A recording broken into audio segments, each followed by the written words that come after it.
Krešimir Mićanović, Pas i djevojka S. Pas ima najtužnije oči.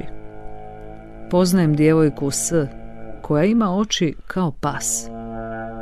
Kada bih joj to rekao, pomislila bi da sam perverzan. A ona stvarno ima oči kao velik, lijep, dobar, bez ogrlice, šaren, bez lanca, mirnih zuba, simpatičan, omiljen, tužan pas.